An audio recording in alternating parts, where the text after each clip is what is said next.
इंसान को जिंदगी में सच्चे रिश्तों की अशद ज़रूरत होती है और इन रिश्तों में अगर खुलूस और मोहब्बत हो तो उनसे बढ़कर कोई नेमत नहीं होती। लेकिन लालच और गर्ज इन रिश्तों को बोझ भी बना देती है। अल्लाह ताला के फजलो करम से अमानत अली एक तालीम याफ्ता बरसरे रोज़गार और बाशऊर इंसान है। इसके वालिदैन फौत हो चुके थे। वो अपने बड़े भाई और भाभी के साथ मुकीम था, लेकिन वो इन पर बोझ हरगिज ना था, क्योंकि उसका अपना कारोबार बड़े अच्छे अंदाज में चल रहा था, बल्कि इससे इनके भाई और भाभी को बड़ा फायदा हासिल था। वो तो इनके लिए सोने की चिड़िया साबित हो रहा था। वो इसे कैसे जाने देते। फिर इसकी भाभी ने इस मुर्गे से रोजाना सोने का अंडा जो हासिल करने का प्रोग्राम बनाया था। इसकी भाभी ने अमानत अली के लिए अपनी बहन का रिश्ता पेश कर दिया। वो लड़की कबूल सूरत थी और खानदान भी मुनासिब था, इसीलिए इनकार की बज़ाहिर कोई वजह नहीं बनती थी। लेकिन अमानत अली उस रिश्ते के पीछे छुपी असल गर्ज़ो गायत को समझ गया था।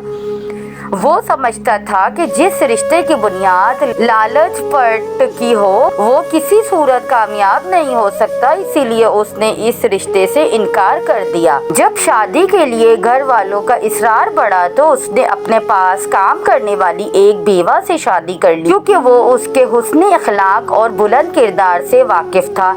वो जानता था कि इस मेहनत कश खातून को इसकी दौलत या जायदाद से कतई कोई दिलचस्पी नहीं होगी, बल्कि वो तो मेहनत मजदूरी करके अपना और अपने बच्चों का पेट पालना तन ढांपना जानती थी। जब अमानत अली ने इससे शादी की तो सारा जहान दुश्मन हो जाने वाला मामला हुआ। फिर शुरू में जब घर वालों की तरफ से ही मुखालफत की गई तो इसने सोचा कि मामला आहिस्ता आहिस्ता हल हो जाएगा, लेकिन मुखालफत रोज ब रोज बढ़ती जा रही और फिर इस रोज रोज की बग बग जग जग से तंग आकर उसने अपना कारोबार समेटा और कराची आ गया। कराची आते वक्त उसके जहन में बहुत से खदशात और वसवसे थे। उसने तमाम अंदेशे नजरअंदाज करते हुए अल्लाह पर तवक्कल किया। कराची आकर उसे एहसास हुआ कि वो मिनी पाकिस्तान में आ गया है। यहाँ पठान भी हैं और पंजाबी भी, बलोची भी हैं तो सराइकी भी। यहाँ कश्मीरी, बिहारी और मशरकी पाकिस्तान से ताल्लुक रखने वाले अफराद भी, बरेलवी भी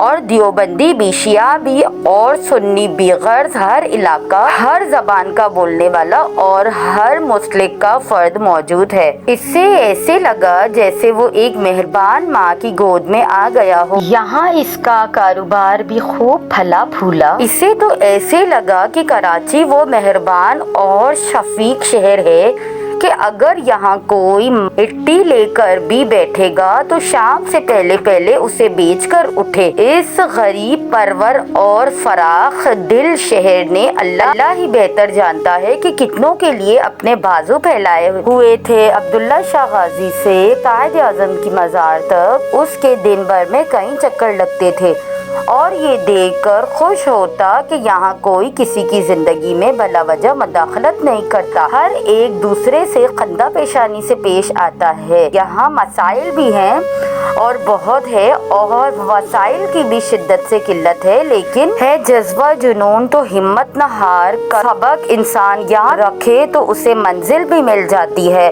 और वो कामयाबी की सीढ़ियाँ भी तय कर लेता है। कुछ अरसा अमानत अली के लिए हालात बड़े साजगार रहे और वो खुश और मुतमईन जिंदगी गुजारता रहा। फिर हालात ने पलटा खाना शुरू किया। अल्लाह ही बेहतर जानता है कि इस शहर बेमिसाल को किसकी नजर खा गई। हालात बद से बदतर हो चले गए। पहले बत्ता का मुतालबा शुरू हुआ, फिर बज़ौर वसूल किया जाने लगा। या इलाही, ये बम धमाके, टारगेट किलिंग, अंधाधुंध फायरिंग, अगवा बराए ताबन, ये सब क्या है? या रब रहम फरमा। हर दम यही दुआ उसके लबों पर होती। घर से निकलते हुए उसे डर लगने लगा। कराची जिसने उसे अपनी आगोश में पनाह देकर बहुत से रुख दिए थे। अब उसी कराची में अमानत अली के लिए जिंदगी की राहें तंग हो रही थी। एक शाम वो घर पहुंचने वाला था कि उसे इत्तला मिली कि उसके बेटे को अगवा करने की कोशिश की गई है और इसकी बीवी ने मज़ाहमत की कोशिश की तो उसे गोली मार दी गई। के लिए इम्तिहान अभी खत्म नहीं हुए थे। एक रोज इसकी फैक्ट्री को आग लग गई और सब कुछ जलकर राख हो गया। बरसों की मेहनत और लगन से उसने जो आशियाना तामीर किया था वो बिखर कर रह गया था, मगर उसके बावजूद भी वो मायूस ना हुआ, क्योंकि वो कराची को भी जानता है और यहाँ के रहने वाले लोगों को भी उसे मालूम है कि वो हम में से नहीं है जिन्हें अंधेरे पसंद है। उसे यकीन है कि कराची पर छाए अंधेरे जल्द खत्म हो जाएंगे और एक रोज उजाला जरूर होगा, इंशाअल्लाह।